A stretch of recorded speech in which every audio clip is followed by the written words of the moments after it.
హరే కృష్ణ. అందరికీ కూడా భాగవతామృతం కార్యక్రమానికి స్వాగతం అండి. కార్యక్రమం మొదలు పెట్టుకునే ముందు ప్రార్థనలు చేద్దాము. ఓం నమో భగవతే వాసుదేవాయ. ఓం నమో భగవతే వాసుదేవాయ. ఓం నమో భగవతే వాసుదేవాయ. నారాయణం నమస్కృత్య నరం చైవ నరోత్తమం దేవీం సరస్వతిం వ్యాసం తదో జయముదీరయేత్. శృణ్వతాం స్వకదా కృష్ణ పుణ్యశ్రవణ కీర్తనా హృదయంతస్థో హి అభద్రాణి విధునోతి సరస్వతాం.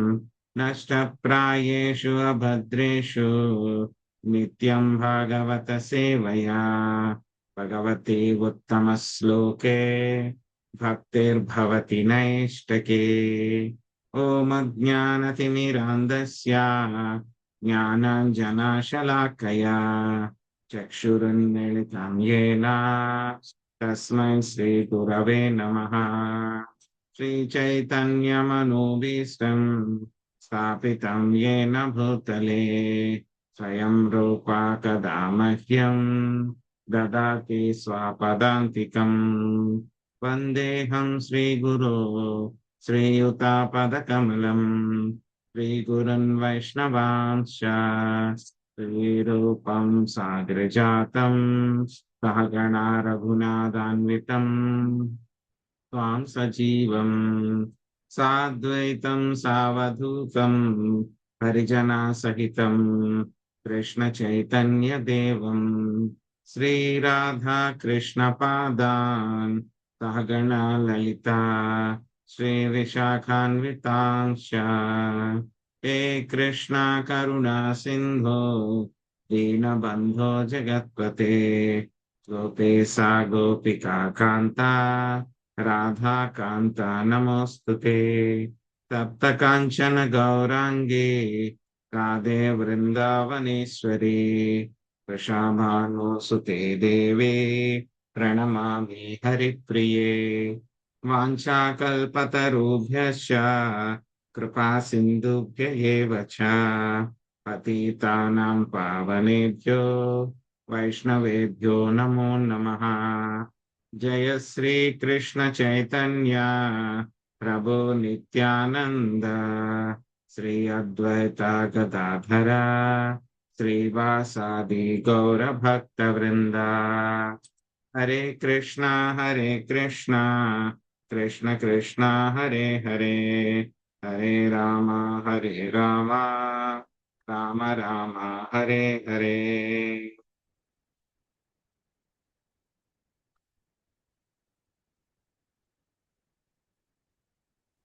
हरे कृष्ण प्रभु जी धन्यवाद प्रणाम। హరే కృష్ణ. అందరికి దండవత్ ప్రణామాలు. సో ఈ రోజు మనం శ్రీమద్ భాగవతం దశమ స్కందము 69వ అధ్యాయము 35వ శ్లోకం నేర్చుకోవడానికి ప్రయత్నిద్దాము. చరంతం మృగయాం క్వాపి హయామారుహ్య సైంధవం ఘ్నంతం తత్ర పశూన్మేద్యాన్ పరీతం యదు పుంగవై. శాంతకుమారి మాత చదవండి. అనువాదం చదవండి. భాష్యము మంజుల మాత. భగవానుని యోగమాయ ప్రదర్శనం ఆ విధముగా గాంచిన వాడి మాతాజీ ఏ చదువుతున్నారు? 37 కదా 35 మాతాజీ. 35 సారీ ప్రభుజీ 35. వేరొక ప్రదేశం నందు అతడు వేట కార్యంలో ఉండేది. సింధు దేశ అశ్వమునెక్కి మహావీరులకు యాదవులతో కూడిన వాడి అతడు యజ్ఞమందు అర్పించుటకు ఉద్దేశించబడిన పశువులను సంపాదించుతుండెను. హరే కృష్ణ. हरे कृष्ण प्रभु 35 శ్లోకం ప్రభుజీ. అవును మాతాజీ. అనువాదం భాష్యం. భాష్యం. యాదవుల మాట అటుంచి ఈ దుష్టులకు కౌరవులు శ్రీకృష్ణుని 35 భాష 35 భాష్యం మాతాజీ. 35. Sorry sir. Oh sorry sorry. 16.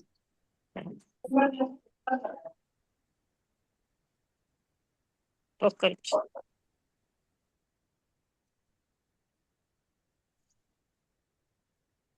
Hare Krishna Prabhuji. భాష్యము.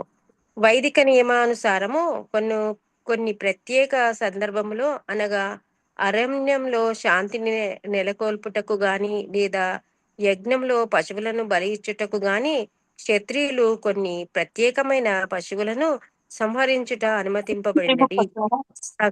సంఘంలో శాంతిని నెలకొల్పుటకు క్షత్రియులు తమ శత్రువులను నిర్దాక్షంగా వధించవలసి ఉన్నందున వారు ఈ సంహార కళను అభ్యసించుటకు అనుమతింపబడి అని శ్రీల ప్రభుపాదుల వారు వ్యాఖ్యానించింది. హరే కృష్ణ ప్రభుజీ.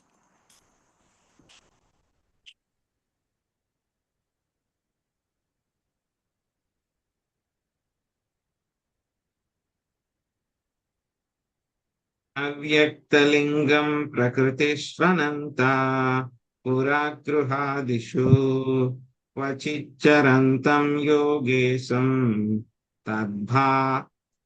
తద్భావా బుభుత్సయా. లక్ష్మీజీ మాతాజీ. హరే కృష్ణ ప్రభుజీ. ప్రణవ్. ఒక చోట యోగేశ్వరుడగు శ్రీకృష్ణుడు మారువేషంలో అమాత్యుల ఇండ్లలోను ఇతర పురజనుల ఇండ్లలోను సంచరించుచు వారేమి తలచుచున్నారో తెలుసుకొనుచుండెను. భాష్యము. శ్రీకృష్ణుడు సర్వజ్ఞుడైనను రాజుగా తన లీలలను వనర్చునప్పుడు రాజ్యమును గురించి అవసరమైన సమాచారమును రాబట్టుటకు కొన్ని మార్లు మారువేషంలో సంచరించుచుండెను. హరే కృష్ణ. Thank you Prabhuji. అధోవాచ హృషీకేశం నారద ప్రహసన్నివ యోగమోయోదయం వీక్ష్య మానుషీం ఈషియో గతిం. శ్రీదేవి మాతాజీ.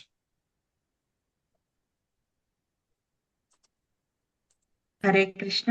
భగవానుని యోగమాయ ప్రదర్శనను ఆ విధముగా గాంచిన వాడై నారదుడు మందహాసము చేసి మానవగతిని స్వీకరించి ఉన్నట్టి ఆ ఋషికేశునితో ఇట్లు పలికెను. భాష్యము. భగవానుని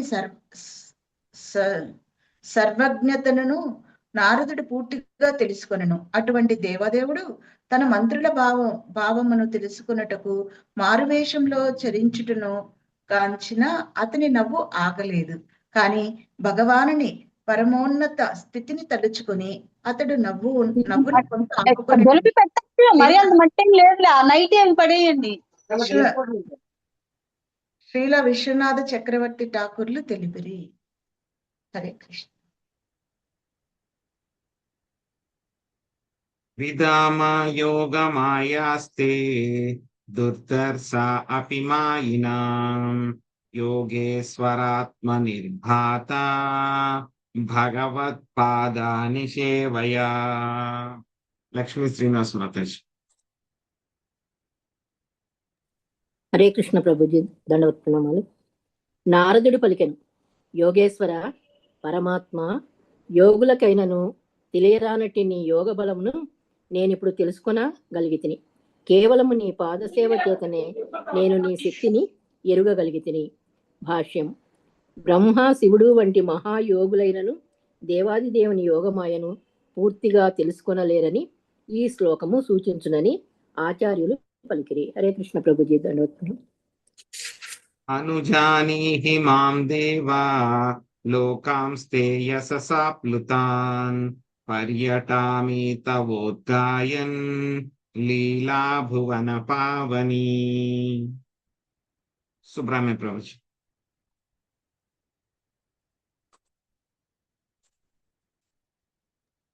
హరే కృష్ణ ప్రభుజీ. నేనేనా? మీరే ప్రభుజీ. మీరే.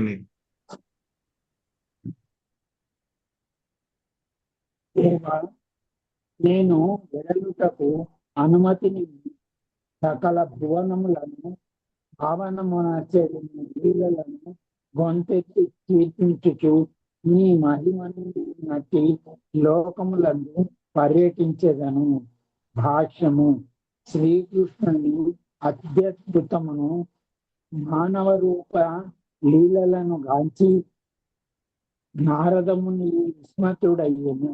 అందువలన అనుజానీహమాం దేవ అను మాటతో అతడు పర్యటన ప్రచారము అనేది తన సేవా కార్యము తిరిగి చేపట్టుటకు అనుమతిని వేడుచున్నాడు.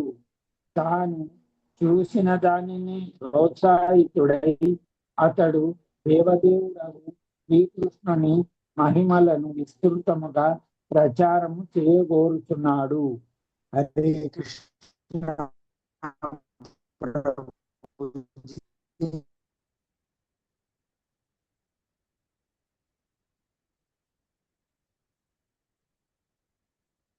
శ్రీభగవానువాచ బ్రహ్మన్ ధర్మస్య వక్తాహం కర్తా తదనుమోదితా తచ్చీక్షయన్ లోకమిమా మా స్థితా పుత్రమాఖిదా.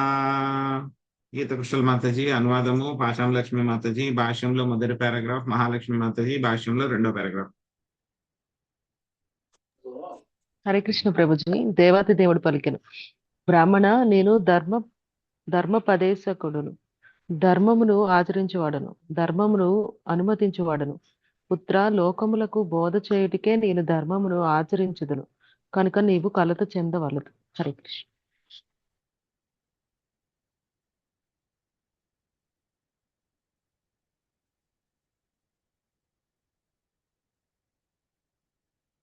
పాషాం లక్ష్మి మాతాజీ ఉన్నారా? ఉన్నాను ప్రభు. ఒక్క నిమిషం.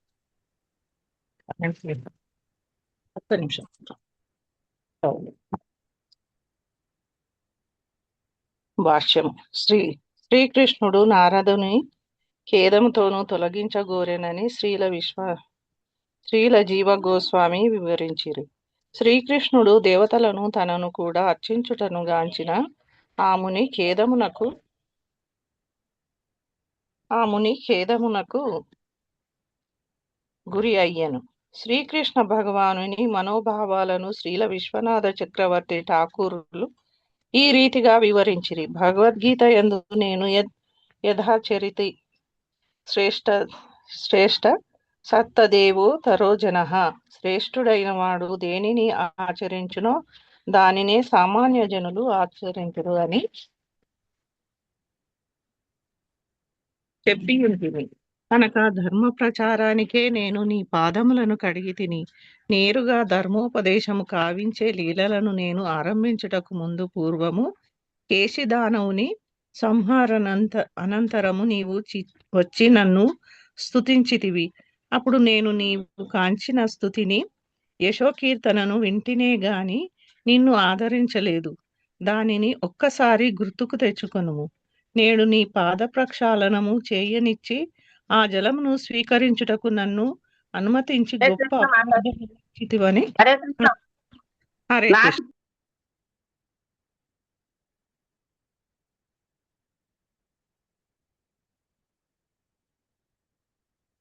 మాతాజీ మ్యూట్ లో ఉన్నారు. హరే కృష్ణ ప్రభుజీ. దండోత్ ప్రణామాలు.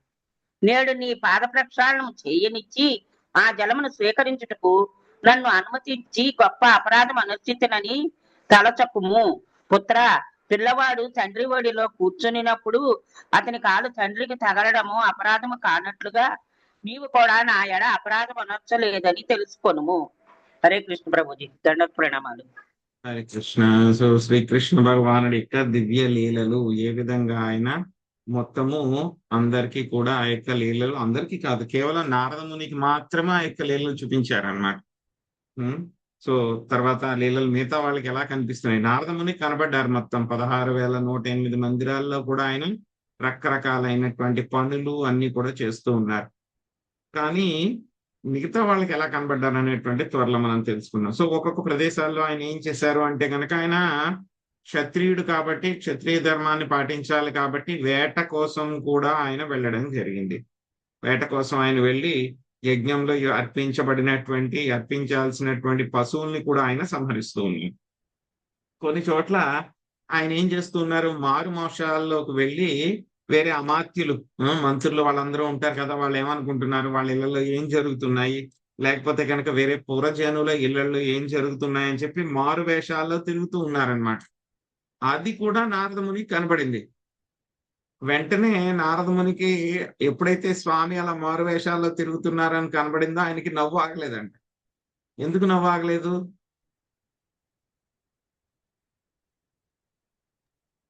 నవ్వు ఆగలేదు ఆయనకి. కానీ ఏంటంటే కష్టపడి నవ్వు ఆపుకున్నారంట. ఎందుకు ఆయన నవ్వారు? ఇప్పటిదాకా మిగతా చేసిన పనులన్నీ చేసినప్పుడు ఎప్పుడు కూడా ఆయన నవ్వలేదు. కానీ ఈసారి ఎందుకు ఆయన నవ్వారు? మ్యూట్లో అంటే ఉన్నారు. గృహస్థగా ఉండి చేసినవి అందరూ చేసేది. కానీ దేవాది ఎప్పుడైంది మారు వేషంలో వెళ్తారు కదా ప్రభుజీ, అందుకని అర్జునుడు ఏం జరుగుతుంది, ఆ పాత్రను కూడా పోషిస్తున్నారు కదా స్వామి, అందుకని నవ్వారు అనుకుంటున్నా. ఇంకా ఆయనకు అన్ని తెలుసున్నా సరే అది చూపించడానికి అలాగా ఆయన యాక్ట్ చేశారని అనిపించింది. ఆయన సర్వాంతర్యామి, ఆయనకి తెలియంది ఏమీ ఉండదు. ప్రతి అందరి హృదయాల్లో కూడా ఆయన పరమాత్ముడి కింద ఉన్నారు. ప్రతి చోట కూడా ఏం జరుగుతుంది, ఎవరి మనసులో ఏముంది, ఏం జరగబోతుంది అంతా కూడా ఆయనకు తెలుసు.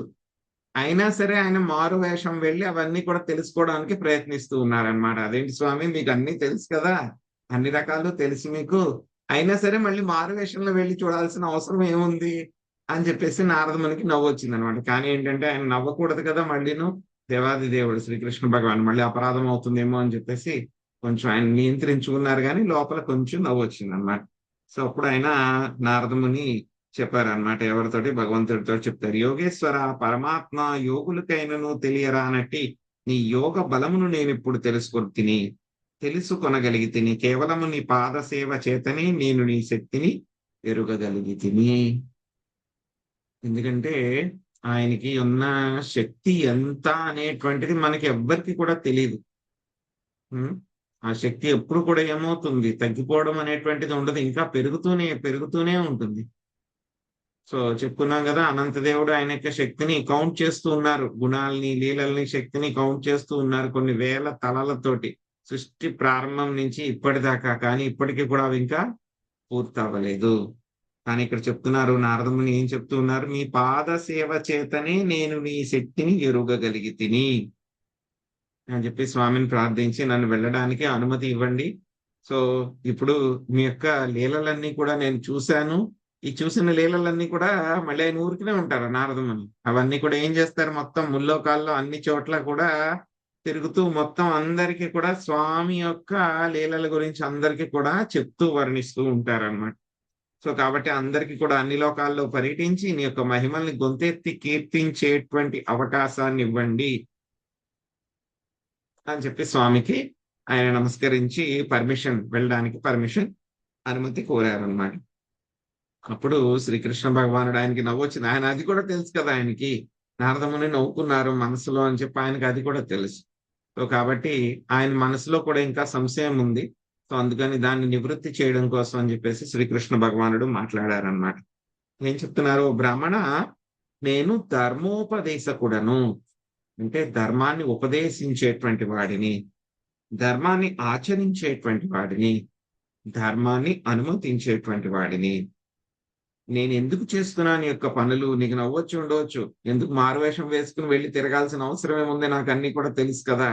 ఆ తర్వాత ఏం చేస్తున్నారు, ఆయనే అర్చించుకున్నారు. పొద్దున్నే లేచి దేవతలందరినీ కూడా ఆయన ఆరాధించారు, అవన్నీ కూడా చేయాల్సిన అవసరం లేదు. కానీ ఏంటి, భగవద్గీతలో మనకి శ్లోకం వస్తుంది కదా, యద్యద్ ఆచరతి శ్రేష్ట తత్తత్యేవ తరోజనా స్వయం ప్రమాణం కురుతే లోకాస్తదనువర్తతే. ఎవరైతే సమాజంలో నాయకులైనటువంటి వాళ్ళు ఎవరైతే ఉంటారో వాళ్ళు ఏ మార్గాన్ని అనుసరిస్తారో సామాన్య జనులు కూడా ఏం చేస్తూ ఉంటారు, వాళ్ళ యొక్క మార్గాన్ని వాళ్ళు అనుసరిస్తూ ఉంటారు.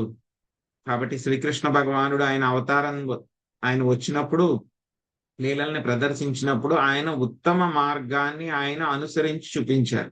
ఇంకా భగవద్గీతలో కూడా మనకి స్వామి చెప్తారు కదా, అర్జున ఈ కర్మలన్నీ కూడా చేయటం మూలంగా నాకు ఎటువంటి ఫలితాలు పొందాల్సినటువంటి అవసరం లేదు, కర్మ ఫలితాల పట్ల నాకు ఆసక్తి కూడా లేదు.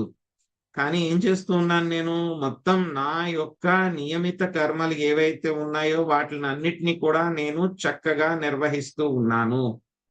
ఒకవేళ కనుక నేను వీటిని నిర్వర్తించకపోతే ఏమవుతుంది? సామాన్య జనులందరూ కూడా వాళ్ళ యొక్క అదిగో కృష్ణుడు కూడా చేయలేదు, నేనెందుకు చేయాలి అని చెప్పేసి వాళ్ళందరూ కూడా ఒక అవకాశం కింద దీన్ని తీసుకుంటారు, కర్మలు చేయడం మానేస్తారు అని చెప్పి. ఇంకొకటి, ఆయన కర్మలు చక్కగా చేస్తే కనుక యద్యద్ ఆచరతి శ్రేష్ఠ అనేటువంటి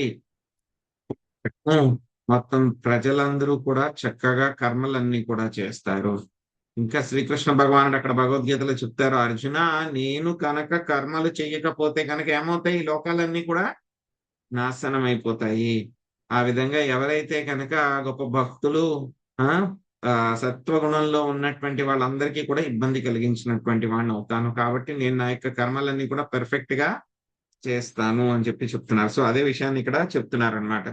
లోకమునకు బోధ చేయుటకే నేను ధర్మమును ఆచరించుచుందును, కాబట్టి నీవు కలత చెందాల్సినటువంటి అవసరం లేదు. దీంట్లోనే ఇంకొక అర్థం ఏమిటి? నారదముని ఎప్పుడైతే కనుక మందిరంలోకి వచ్చారో ఏం చేస్తారు? శ్రీకృష్ణ భగవానుడు నారదమునికి కాళ్ళు కడిగి ఆ నీళ్లు చల్లుకున్నారు తల మీద. సో అది కూడా అనుమతించారు. ఎవరు? నారదమునిని అనుమతించారు అన్నమాట ఆ విధంగా చేయడం మూలంగా.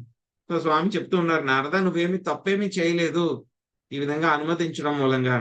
ఒకటి, నేను యొక్క మానవ లోకంలో నేను లీలలు చేస్తూ ఉన్నాను కాబట్టి ఆ విధంగా చేయాల్సి వచ్చింది. నేను దీన్ని ఎలా తీసుకుంటాను అని అంటే కనుక, ఒక్కొక్కసారి చిన్నపిల్లల్ని ఆడిస్తూ ఉన్నాం అనుకోండి, ఏమవుతుంది? చిన్నపిల్లలు ఒక్కొక్కసారి తన్నుతూ ఉంటారు తండ్రిని. అప్పుడు ఏమన్నా అపరాధం అవుతుందా? అది అపరాధం ఏమీ అవ్వదు. తండ్రి ఏమి దాన్ని అపరాధం కింద తీసుకోడు. అదేవిధంగా నేను నీ పాదాలను కడిగినా సరే అందులో అపరాధం ఏమీ లేదు, దాన్ని నేను అపరాధం కింద ఏమీ తీసుకోలేదు, చిన్నపిల్లవాడు తన్నినట్టే నేను తీసుకున్నాను అని చెప్పి స్వామి చెప్పడం జరిగింది అనమాట.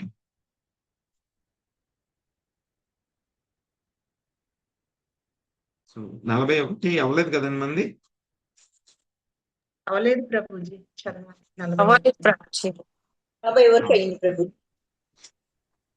ఇత్యాచరంతం సద్ధర్మాన్ పావనాన్ గృహమేధినాం తమేవా సర్వగేహేషు సంతమేకం దదర్శః.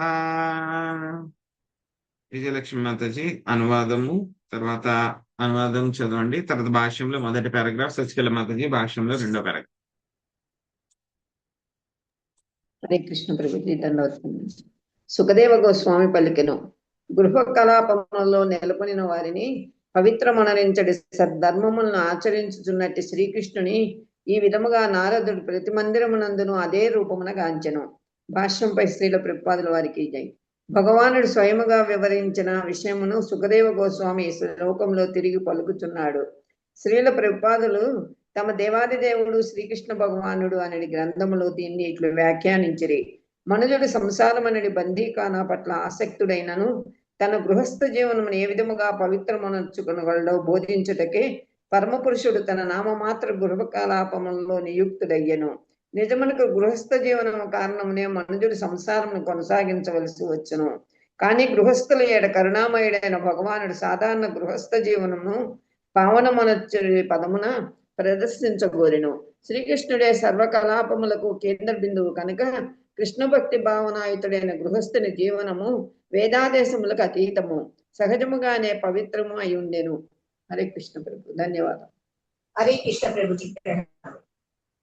ఈ అధ్యాయం నందలి 2వ శ్లోకంలో తెలుపబడినట్లు అన్ని మందిరముల్లోనూ సకలములు భగవత్ కలాపములు భగవానుని యొక్క ఆధ్యాత్మిక రూపం అనగా ఏకైన వపుష చేతనే హరింపబడింది. ఆ రూపం ఒకే సమయమున పలు చోట్ల ప్రకటమైనది.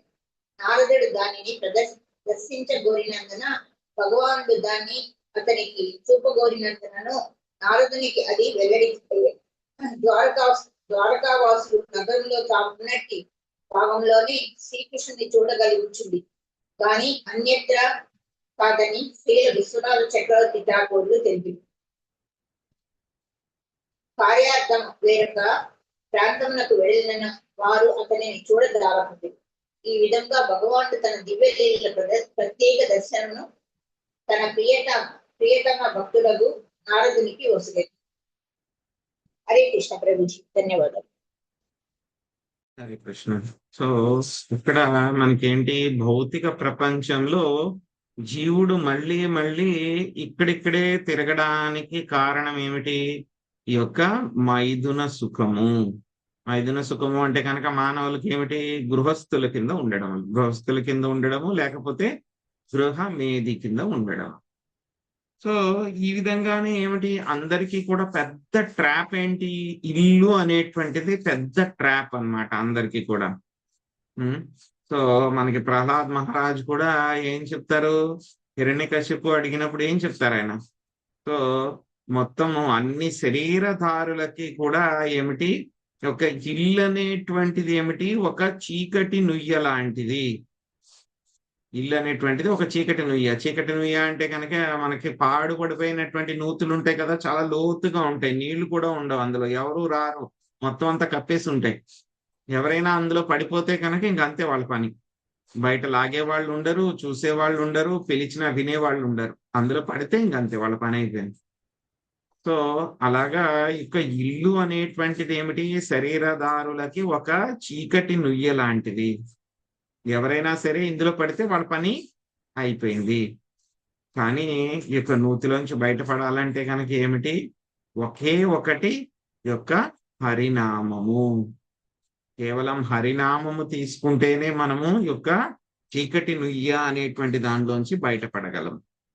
సో అందుకే శ్రీకృష్ణ భగవానుడు ఆయన ఒక్కొక్క అవతారంలో ఒక్కొక్క ప్రయోజనం ఉంటుంది. ఆయన అవతారి అయినా, సో ఆయన శ్రీకృష్ణ భగవానులాగా లీలలు చేస్తూ ఉన్నప్పుడు అందరికీ కూడా పెద్ద ట్రాప్ ఏమిటి, పెద్ద ప్రాబ్లం ఏంటి, అందరికీ కూడా ఇల్లు అనేటువంటి చీకటి నుయ్య. సో కాబట్టి ఆయన ఏంటి, వచ్చినప్పుడు ఆయన గృహస్థ జీవనంలో ఉండి ఏ విధంగా ధర్మార్థ కామాలకి అనుగుణంగా మనం ఏ విధంగా ప్రవర్తించాలి అనేటువంటిది, గృహస్థ జీవనాన్ని ఏ విధంగా చెయ్యాలి సో అని చెప్పి ఆయన ఆచరణ చేసి చూపించారన్నమాట. సో ఆయన ఏం చేశారు, గృహస్థ జీవనాన్ని పావనం చేసేటువంటి పదాన్ని ఆయన చేసి చూపించారు అన్నమాట. సో కాబట్టి అందరికంటే కూడా కష్టమైనటువంటి విషయం ఏమిటి, ఇల్లు అనేటువంటి చాలా కష్టమైనటువంటి విషయం. సో కాబట్టి దాంట్లోంచి కూడా నువ్వు ఏ విధంగా కర్మలు చేస్తే గనక దాంట్లోంచి బయటపడగలవు అనేటువంటి చూపించారు. సో ఒక్కొక్కసారి ఏం చేస్తారు, మనం స్కూల్లో చూస్తూ ఉంటాం, చాలాసార్లు మన అందరికీ కూడా ఎక్స్పీరియన్స్ లోనే ఉంటుంది. సో మ్యాథ్స్ టీచర్స్ ఉంటారు, లెక్కల మాస్టర్. ఆయన ఏదైనా సరే కాన్సెప్ట్ చెప్పాలి అని అనుకోండి, ఆయన బోర్డు మీద చిన్నది వేస్తారనమాట, ఒక సమ్ వేస్తారు. అక్కడ ఏంటి, చాలా తేలికైనటువంటి సమస్యను ఆయన పరిష్కరించేసి ఇది అయిపోయిందని చెప్తారు. తర్వాత మనకి హోంవర్క్ ఇచ్చేస్తారు. అక్కడ ఎక్సర్సైజ్ ఏదో ఒకటి ఉంటుంది, దాంట్లో ఇవన్నీ కూడా మీరు సాల్వ్ చేసుకుని వచ్చేయండి రేపు పొద్దున్న అని చెప్తారు. ఆయన బోర్డు మీద సాల్వ్ చేసింది చాలా తేలిగ్గా ఉంటుంది, కానీ హోంవర్క్ ఇచ్చింది మాత్రం చాలా కష్టంగా ఉంటుంది. అవునా కదా? బోర్డు మీద చేసింది చాలా తేలిక, సింపుల్ గా ఉంటుంది అనమాట, ఏం కష్టం ఉండదు అందులో. కానీ హోంవర్క్ ఇచ్చింది మాత్రం చాలా కష్టంగా ఉంది. సో మామూలు టీచర్లు అలా ఉంటారు, కానీ శ్రీకృష్ణ భగవానుడు అలా కాదు. సో అందరికంటే కూడా పెద్ద సమస్య ఏమిటి, గృహస్థ జీవనము. సో దాని చిక్కుముడి ఎలా విప్పాలి, ఎలా విప్పి దాంట్లోంచి బయటపడాలి అనేటువంటి అన్నిటికంటే కష్టమైనటువంటి సమ్ సాల్వ్ చేసి మనకి ఇస్తున్నారు.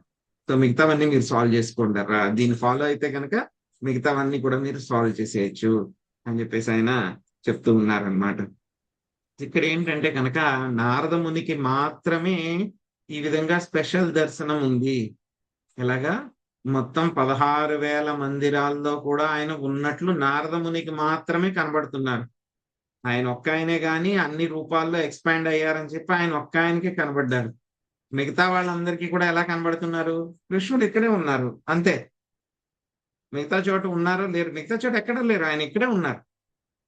సో ప్రతి రాణి కూడా ఏమనుకునేది, ఆవిడ కృష్ణుడు నా దగ్గరే ఉన్నాడు, కృష్ణుడు అంటే కనుక నాకు చాలా ఇష్టం కాబట్టి నా మందిరానికి వస్తూ ఉన్నారు రోజు, ఎవరి దగ్గరికి వెళ్ళట్లేదు మిగతా వాళ్ళు ఎవరి దగ్గరికి కూడా. నేనంటే చాలా ఇష్టం ఆయనకి కాబట్టి నా దగ్గరికి వస్తుంది. సో నా కుమారుల పని చేస్తున్నారు, నా కుమార్తెల పనులే చేస్తూ ఉన్నారు అని చెప్పి ప్రతి ఒక్కళ్ళు, రాణులే కాదు మిగతా వాళ్ళందరూ కూడా ఆయన వేరే చోటకు వెళ్ళినా సరే వాళ్ళకి తెలియట్లే, కృష్ణుడు ఇక్కడే ఉన్నారు కదా, ఇక్కడే పని చేస్తున్నారు, ఆయన ఈ పని చేస్తున్నారు ఆ పని చేస్తున్నారు అని వాళ్ళందరికీ అలాగే కనబడ్డారు. కానీ నారదమునికి మాత్రము స్పెషల్ మెర్సీ. కాబట్టి ఆయనకి మొత్తము అన్ని ప్రతిరూపాలు కూడా ఆయనకి కనబడ్డాయి. మొత్తం 16,108 ప్రతిరూపాల్లో ఏ విధమైనటువంటి కర్మలు చేస్తున్నారు, లీలలు చేస్తూ ఉన్నారు, అవన్నీ కూడా ఆయనకి మాత్రమే కనబడ్డాయి అన్నమాట. మిగతా వాళ్ళందరికీ మాత్రం ఆయన వేరే చోటకి పని ఉండి వెళ్ళినా సరే వాళ్ళకి తెలిసేది కాదు, చూడలేకపోయేవారు వాళ్ళు. ఇది భగవంతుడు దివ్యలీలల ప్రదర్శనము భక్తుడైనటువంటి నారదుడికి మాత్రమే చూపించినటువంటి స్పెషల్ మెర్సీ అన్నమాట. కృష్ణస్యానంత వీర్యస్య యోగమాయా మహోదయం ముహుర్దృష్ట్వా ఋషిరాభూ విస్మితో జాత కౌతుకా ఇత్యర్థకామధర్మేషు కృష్ణేన శ్రద్ధితాత్మనా సమ్యక్ సభాజిత ప్రీత స్తమేవానుస్మరణ్యయో. ప్రభావతి మాతాజీ 2 శ్లోకాల అనువాదం చదవండి. లక్ష్మీ నాగేశ్వరి మాతాజీ భాష్యం 43వ శ్లోకం భాష్యం.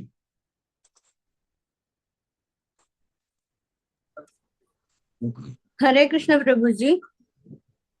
అనంత శక్తి సంపన్నుడకు శ్రీకృష్ణుని విస్తారమగు యోగమాయను పదే పదే గాంచిన వాడే ముని విస్మితుడు ఆశ్చర్యచకితుడు అయ్యెను.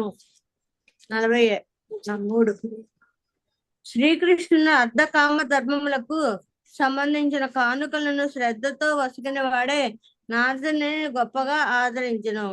ఆ విధముగా ఆ ముని పూర్ణ సంతుష్టుడై భగవానుని నిరంతరము స్మరించుచు అతడి నుండి వెడలిపోయిను. హరే కృష్ణ మాతాజీ. Thank you mother. Thank you ప్రభుజీ. హరే కృష్ణ ప్రభు. ధన్వత్ ప్రణం. శ్రీకృష్ణుడు అర్ధకామ ధర్మములతోనే లోతుగా సంబంధము కలిగినట్టి సాధారణ గృహస్థుని వలె వ్యవహరించుచుండెనని అర్ధకామ ధర్మేషు అను పద సముదాయమును సూచించినవి దేవాది దేవుడు శ్రీకృష్ణ భగవానుడు అనేది గ్రంథమున శ్రీల ప్రభుపాదులు తెలిపిరి. నారదుడు శ్రీకృష్ణ భగవానుని ప్రయోజనమును ఎరుగగలిగాను. ఆ దేవదేవుని ఆదర్శపూర్వకమగు ఆచరణచే అతడు అతి ప్రసన్నుడయ్యాను. ఆ విధముగా విశుద్ధ కృష్ణ భక్తి భావనలో పూర్తిగా రంజితుడే అతడు వెడలిపోయాను. హరే కృష్ణ.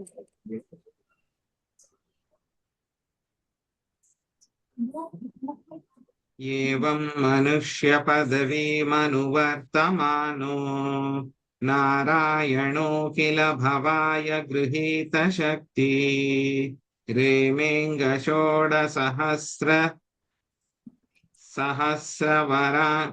వరాంగనానాం సవ్రీడ సౌహృద నిరీక్షణ సజుష్టా.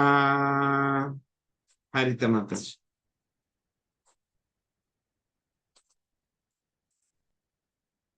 హరే కృష్ణ ప్రభుజీ. దండ ప్రణం ప్రభుజీ. ఈ ప్రకారము నారాయణుడు సకల జీవుల లాభము కొరకు తన దివ్య శక్తులను ప్రకటించుచు సామాన్య మానవుల మార్గమును అనుకరించెను. రాజా, ఆ విధముగా అతడు తన 16,000 వరాంగనలతో కూడి విహరించెను. వారు తమ సిగ్గుతోనూ అనురాగముతోనూ కూడిన చూపులతో నవ్వుతో అతనిని సేవించిరి. Hare Krishna Prabhuji. Thank you Prabhuji.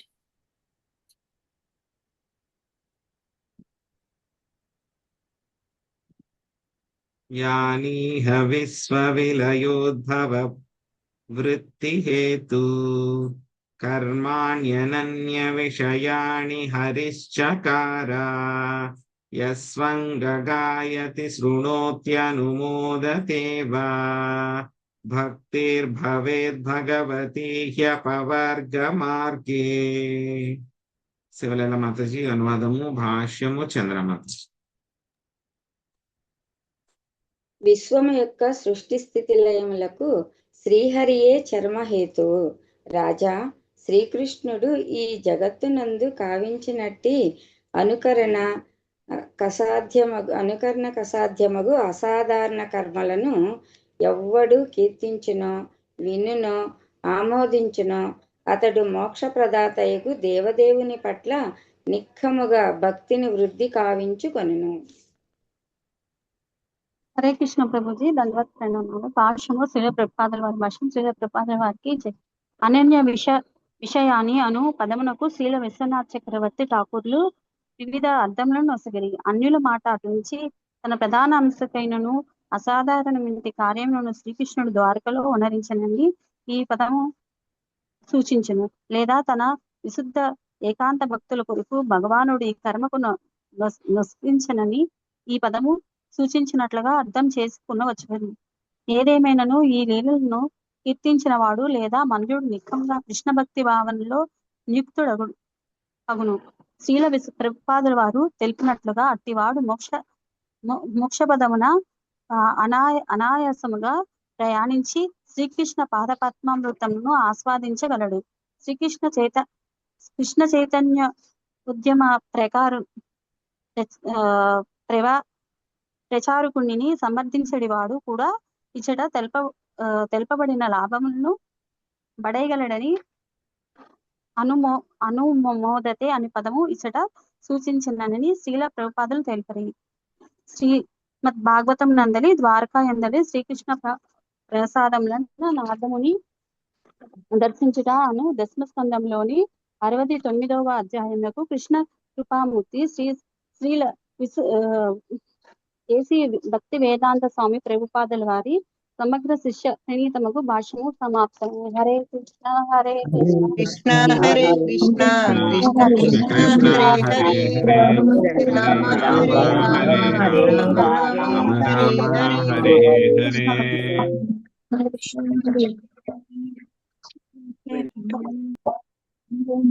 So ఈ విధంగా అత్యంత శక్తి సంపన్నుడైనటువంటి శ్రీకృష్ణ భగవానుడి యొక్క విస్తారమైనటువంటి యోగమాయను చూసి నారదముని ఎంతో ఆశ్చర్యము చెందారు. సో ఈ విధమైనటువంటి లీలలు చూపించడం అనేటువంటిది సామాన్యం కాదు, ఎవరికి కూడా చేయడము. ఎవరికి కుదురుతుంది ఇలాంటి లీలలు చేయడము? సామాన్య మానవులకి కుదురుతుందా? కుదరదు. యోగులకు కుదురుతుందా? కుదరదు. ఎందుకంటే కనుక యోగుల గురించి మనం చాలా సార్లు చెప్పుకున్నాం. వాళ్ళు కేవలము 8 రూపాల్లో మాత్రమే వాళ్ళు విస్తరించగలరు, 8 కన్నా ఎక్కువ విస్తరించలేరు. ఇంకొకటి ఏంటంటే కనుక ఆ రూపాలన్నీ కూడా ఏమిటి, ఒకదానికి మెయిన్ రూపానికి అవన్నీ కూడా సబార్డినేట్. మెయిన్ రూపం ఏం చేస్తే కనుక ఆ రూపం అదే చేస్తుంది, వేరే కార్యం చేయదు. మెయిన్ రూపము హ్యాండ్ రైజ్ చేస్తే ఆ హ్యాండ్ రైజ్ చేస్తుంది. అంటే ఏమిటి, ప్రాక్టికల్ గా అది వేరే చోట ఉన్నా సరే అది కేవలం ప్రతిబింబం మాత్రమే, కానీ ఇండిపెండెంట్ గా ఆ రూపాలన్నీ కూడా వర్క్ చేయవు. పోనీ యొక్క యోగులకు కుదరదు. వేరే దేవతలకు ఎవరికైనా కుదురుతుందా ఇటువంటివి చేయడము? కుదరదు. ఇంకెవరికి, దేవతలకి పైన బ్రహ్మ శివుడు వీళ్ళకి ఎవరికైనా కుదురుతుందా? కుదరదు, వాళ్ళకు కూడా కుదరదు. అంతకంటే పైన ఉన్నటువంటి యొక్క ఆయన యొక్క స్వవిస్తారాలైనటువంటి నారాయణ ఫార్మ్స్ వాళ్ళకైనా కుదురుతుందా ఇటువంటి లీలలు చేయడము? ప్రధానాంశాలకైనా కుదురుతుందా ఇటువంటివి చేయడము? వాళ్ళకు కూడా కుదరదు. మనం చూసాం బ్రహ్మ విమోహన లీల జరిగినప్పుడు 1 ఏడాది పాటు ఆ యొక్క గోపబాలుల కింద, గోవత్సాల కింద, అదేవిధంగా కోతుల పిల్లల కింద ఆయన విస్తరించినప్పుడు ఆ విషయము 1 ఏడాది పాటు బలరాముడు ఆయనకి మొట్టమొదటి విస్తారం బలరాముడికి కూడా తెలియలేదు. 1 ఏడాది పాటు బలరాముడు కూడా తెలియలేదు అసలు. ఆ తర్వాత ఏదో తేడాగా ఉంది అని చెప్పి చివరిలో ఎప్పుడైతే కనుక ఆవులన్నీ కూడా పైనుంచి దూక్కుంటూ కిందకు వచ్చేసినప్పుడు ఆ గోకులందరూ కూడా నియంత్రించలేకపోయినప్పుడు ఆవులు ఎంతో బాగా వాటికి అంతా కూడా నాలుగుతోటి వాళ్ళ యొక్క వత్సాలన్నింటినీ కూడా నాకుతూ ఉన్నప్పుడు ఆ తర్వాత మళ్ళీ ఆ యొక్క గోకులందరూ కూడా కిందకు వచ్చి వాళ్ళ యొక్క పిల్లల్ని గోపబాలుని అందరినీ కూడా చూసి వాళ్ళు కూడా ప్రేమమయం అయిపోవడం ఇవన్నీ కూడా చేసినప్పుడు అప్పుడు బలరాముడికి ఆ ఏడాది ఇంకా అయిపోతుంది అనక ఒక 4-5 రోజుల ముందు అప్పుడు ఆయనకు అనుమానం కలుగుతుంది, ఇదేదో తేడాగా ఉందే, ఏదో తేడా జరుగుతుంది అని చెప్పి అప్పుడు ఆయనకు అనుమానం వచ్చి ఆయన అప్పుడు గట్టిగా ప్రయత్నిస్తే కనుక అప్పుడు కృష్ణుడు కన్ఫర్మేషన్ ఇచ్చారు, అవును తేడా నేనే, వీళ్ళందరి కింద కూడా ఎక్స్పాండ్ అయింది నేనే అని చెప్పి కేవలం బలరాముడికి మాత్రమే రివీల్ చేశారు. తర్వాత బ్రహ్మగారికి తర్వాత రివీల్ అయింది. ఆ యొక్క విషయం బ్రహ్మగారికి తెలిసిందన్నమాట. సో కాబట్టి అదే విధంగా మొత్తం 16,108 కృష్ణుల కింద ఆయన విస్తరించి చేసినటువంటి లీలలు వేరే వాళ్ళెవరికి కూడా సాధ్యం కాదు. వేరే వాళ్ళెవరికి కూడా కనపడవు. వేరే వాళ్ళెవరికి కూడా అర్థం అవ్వవు. ఎవరికి మాత్రం అసలు వేరే వాళ్ళెవరికి చెయ్యడం అనేటువంటి మాట అటుంచండి, వేరే వాళ్ళెవరికి కూడా ఇలాగ చెయ్యవచ్చు అనేటువంటి విషయమే తెలియదు. ఏదైనా ఒక విషయం ఇలా చెయ్యొచ్చు అని చెప్పి తెలిస్తే కనుక ఎవరైనా చేయగలుగుతారు. కానీ వేరే వాళ్ళెవరికి కూడా ఈ విధంగా చెయ్యవచ్చు, ఈ విధంగా జరుగుతుంది, ఈ విధంగా సాధ్యం అవుతుంది అనేటువంటి విషయం కూడా ఎవరికి తెలియదు. తెలిసినటువంటి వాళ్ళు కొంతమంది ఉన్నా సరే వాళ్ళు ఎవరు కూడా చేయలేరు. సో అటువంటి లీల శ్రీకృష్ణ భగవానుడు పూర్ణ పురుషోత్తముడు, దేవాది దేవుడు, ఆయన మాత్రమే మొత్తం 16,108 రూపాలుగా ఆయన విస్తరించి ద్వారకలో ఆయన చేసిన లీలలు మిగతా వాళ్ళు ద్వారకావాసులు అందరూ అనుకుంటున్నారు కృష్ణుడు ఇక్కడే ఉన్నారు, మా దగ్గరే ఉన్నాడు కృష్ణుడు మాతోనే ఉన్నారు. ప్రతి రాణి కూడా ఏమనుకుంటుంది, కృష్ణుడు నా ఇంట్లోనే ఉన్నాడు, వేరే వాళ్ళ ఇళ్లలో లేరు, మిగతా 16,107 ఇళ్లలో లేరు, ఆయన నా దగ్గర ఉన్నారు. ఆయన రాత్రంతా నాతోనే ఉన్నారు, ఎప్పుడు నాతోనే ఉంటున్నారు, నా సేవలే తీసుకున్నారు, నేను పెట్టిన భోజనమే తింటున్నారు. సో ఆ విధంగా వాళ్ళు అనుకుంటున్నారు. మిగతా వాళ్ళందరూ కూడా అలాగే అనుకుంటున్నారు, కృష్ణుడు ఇక్కడే ఉన్నారు కదా, చోట లేరు, కృష్ణుడు ఇక్కడే ఉన్నారు, మా ముందే ఉన్నారు అని చెప్పి అందరూ అనుకుంటున్నారు. కానీ నారద మునికి మాత్రమే ఆయన విశుద్ధ భక్తుడు కాబట్టి ఆయనకి కంప్లీట్ పిక్చర్ మొత్తం అంతా కూడా ఆయనకి ఏం జరుగుతుంది ఇక్కడ అనేటువంటి విషయం కేవలం నారద మునికి మాత్రమే అర్థమయ్యేలాగా ఆయన విశదీకరించి చూపించడం జరిగిందన్నమాట. ఈ విషయాన్ని నారద మునికి చూపించారు అనేటువంటి విషయము ఎవరికి తెలిసింది? ఈ యొక్క విషయం అనేటువంటిది సుఖదేవ గోస్వామికి ఆయనకి తెలిసింది. గురు శిష్య పరంపరలో ఆయనకి విషయము తెలిసిందనమాట. ఎందుకంటే నారద ముని దగ్గర నుంచి వ్యాసదేవుల వారు, వ్యాసదేవుల దగ్గర నుంచి సుఖదేవ గోస్వామి గారికి ఈ యొక్క విషయం తెలిసింది. కాబట్టి ఈ విషయాన్ని ఆయన భాగవతంలో పొందుపరిచారుగా ఆయన చెప్పారు. కాబట్టి వ్యాసదేవులు కూడా ఈ విషయాన్ని పొందుపరిచారు. కాబట్టి వ్యాసదేవుల యొక్క కృప వలన మనకి ఇలాగ జరుగుతుంది, స్వామి ఇలాగ చేశారు, ఇంత గొప్ప లీల చేశారు, ఇంతటి శక్తివంతుడు ఆయన, ఎవ్వరికి కూడా సాధ్యం కాదు ఇటువంటి లీలలు, అచింత్య, ఎవరు కూడా ఆలోచించలేరు అనేటువంటి విషయము అదే చెప్తున్నారు. అత్యంత శక్తి సంపన్నుడకు శ్రీకృష్ణుని విస్తారముగు యోగమాయను పదే పదే గాంచిన వాడై.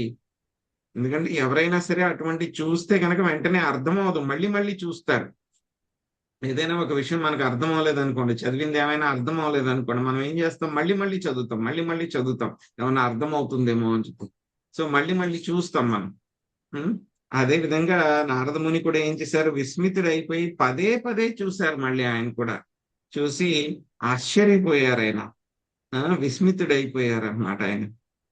ఆ తర్వాత ఇంకా ఏం చెప్తున్నారు, ఇంకా నారద మునిని ఆయన ఎంతో చక్కగా ఆదరించారు ఆయన. ఎందుకంటే ఆయన బ్రాహ్మణుడి కింద వచ్చారు కదా, ఆయన్ని సంబోధించారు, పుత్ర అని చెప్పి సంబోధించారు ఇంటిమేట్ గా ఉన్నప్పుడు. కానీ ఏంటంటే కనుక ఆయన ఈ లీల చేస్తూ ఉన్నారు కదా, గృహస్థు లీల చేస్తూ ఉన్నారు కాబట్టి అర్ధకామ ధర్మములకు సంబంధించినటువంటి కానుకలన్నిటినీ కూడా నారద మునికి ఆయన ఇవ్వడం జరిగిందనమాట.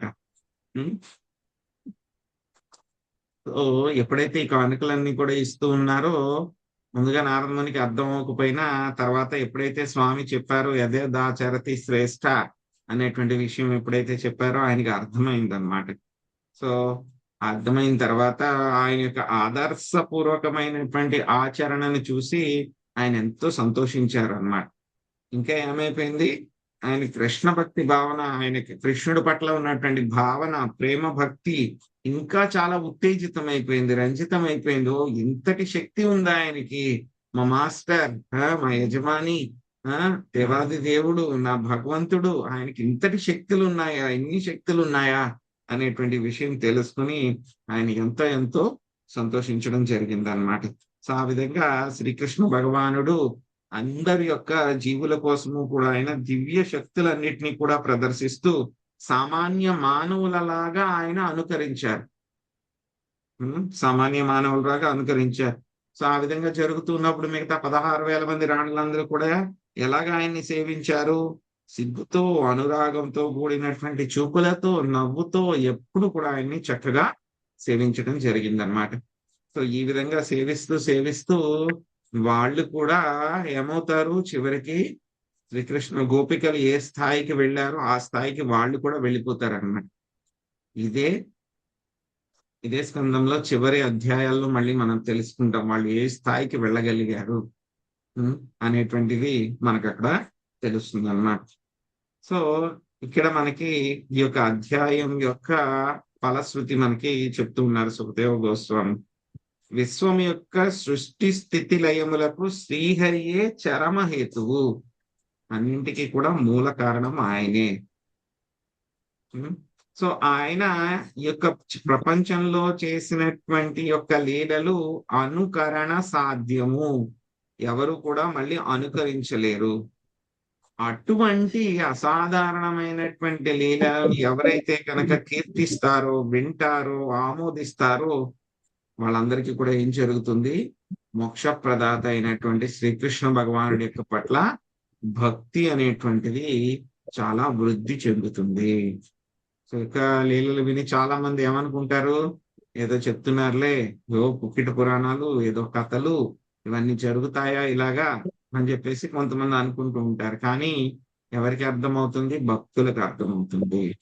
ఎందుకంటే కనుక భగవంతుడు ఆయన సర్వశక్తిమంతుడు కాబట్టి ఆయనకి చేయలేనది అనేటువంటిది ఏది ఉండదు కాబట్టి ఆయన ఏదైనా సరే చెయ్యగలరు. సో ఎవరి కోసం చేశారు ఆయన యొక్క లీలలన్నీ కూడాను, తన విశుద్ధ ఏకాంత భక్తుల కోసమే ఆ యొక్క లీలలన్నీ కూడా ఆయన చేశారన్నమాట. సో ఎవరైతే ఈ విధంగా ఆయన చేసినటువంటి లీలలు అన్ని కూడా ఎవరైతే కనుక వింటారో, కీర్తిస్తారో వాళ్ళందరికీ కూడా ఏమవుతారు, కృష్ణ భక్తి భావనలో చక్కగా నియుక్తమవుతారు. ఆ యొక్క కృష్ణ భక్తి భావన యొక్క మోక్ష పదంలో వాళ్ళందరూ కూడా పయనిస్తూ చివరిగా శ్రీకృష్ణ భగవానుడి యొక్క పాద పద్మాల యొక్క అమృతాన్ని వాళ్ళు ఆస్వాదించగలరన్నమాట. సో ఇదే విషయాన్ని మనకి శ్రీల ప్రభుపాదుల వారు కూడా చెప్పడం జరిగింది. సో ఆయన మనందరికీ కూడా ఆశీర్వాదం ఇస్తూ ఉన్నారన్నమాట. సో ఈ విధంగా చేయడం మూలంగా ఏం జరుగుతుంది, మనందరం కూడా ఈ యొక్క లీలలన్నీ కూడా పదే పదే వినడం మూలంగా, పదే పదే కీర్తించడం మూలంగా, పదే పదే మననం చేసుకోవడం మూలంగా, పదే పదే శ్రవణం చేయడం మూలంగా శుద్ధ భక్తుల దగ్గర నుంచి ఏమవుతుంది, మనకి ఆ శ్రీకృష్ణ భగవానుడి యొక్క పాద పద్మాల పట్ల ఆ యొక్క అనురక్తి అనేటువంటిది పెరుగుతుంది అన్నమాట. ఇక్కడితోటి మనకి ఈ యొక్క అధ్యాయము పూర్తయింది. ఒక అధ్యాయం ద్వారకేందరి శ్రీకృష్ణ ప్రసాదములను నారదముని సందర్శించుట. సో 3వ పుస్తకం కూడా ఇక్కడతో మనకి పూర్తయింది. సో రేపు మనం మళ్ళీ 4వ పుస్తకం మొదలు పెట్టుకుందాం. హరే కృష్ణ. హరే కృష్ణ ప్రభుజీ. రేపు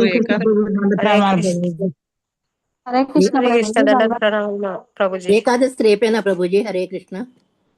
హరే కృష్ణ ప్రభుజీ. ధన్యవాదాలు. ఏకాదశి గ్రూప్ లో పెడుతుందండి శ్రీ